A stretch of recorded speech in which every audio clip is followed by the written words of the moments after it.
សូមគោរពជំរាបសួរពុកម៉ែបងប្អូនទាំងអស់គ្នាបាទមកទៀតហើយពាក់ព័ន្ធនឹងវីដេអូកសិកម្មហើយនិងនេសាទត្រីបាទហើយក្នុងថ្ងៃនេះដែរគឺខ្ញុំចង់បង្ហាញពុកម៉ែបងប្អូនអំពីការលើកភ្លឺស្រែរបស់ប្រជាជននៅខាងវៀតណាមពុកម៉ែបងប្អូនដោយដែលពុកម៉ែបងប្អូនបានឃើញនៅក្នុងវីដេអូនេះអញ្ចឹងការលើកភ្លឺស្រែគឺសំខាន់មែនទែននៅក្នុងការធ្វើស្រែប្រាំងបើសិនជាភ្លឺស្រែរបស់យើងអត់ខ្ពស់ទេពេលនោះយើងនឹងដាក់ទឹកអត់ជាប់ទេពុកម៉ែបងប្អូនហើយពេលណាដែលភ្លឺស្រែរបស់យើងលើកអត់បានល្អទេពេលដែលយើងដាក់ទឹកទៅធ្វើឲ្យក្តាមក៏ដូចជាអន្ទង់នឹង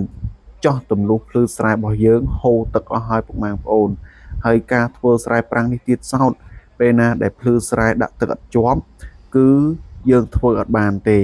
អញ្ចឹងទាមទារឲ្យភ្លឺស្រែរបស់យើងនឹងជាប់មាំល្អខ្លាំងមែនទែនពុកម៉ែបងប្អូនហើយនៅក្នុងវីដេអូនេះទៀតសោតគឺការលើកភ្លឺស្រែរបស់គេគឺគេមានឧបករណ៍ក្នុងការលើកពុកម៉ែបងប្អូនដោយដែលពុកម៉ែបងប្អូនបានឃើញអញ្ចឹងឧបករណ៍លើកភ្លឺស្រែនេះគឺជាការច្នៃប្រឌិតរបស់ប្រជាជននៅខាងវៀតណាមគាត់បានច្នៃប្រឌិតគប់ដើម្បីលើកភ្លឺស្រែនេះភ្ជាប់ជាមួយនឹងអាត្រាក់ទ័រដើម្បីលើកភ្លឺស្រែអញ្ចឹងពុកម៉ែបងប្អូនតាមដានវីដេអូនេះទៅគឺការលើកភ្លឺស្រែរបស់គេគឺល្អខ្លាំងមែនទែន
ចំពោះឧបករណ៍ក្នុងការលើកភ្លឺស្រែនេះទៀតសោតពុកម៉ែបងប្អូន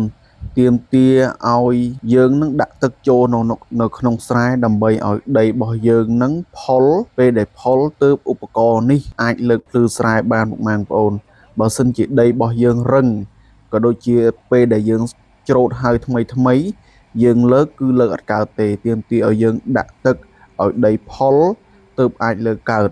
ម្យ៉ាងវិញទៀតគេក៏អាចសើយឲ្យមកសពបានធ្វើការលើកទើប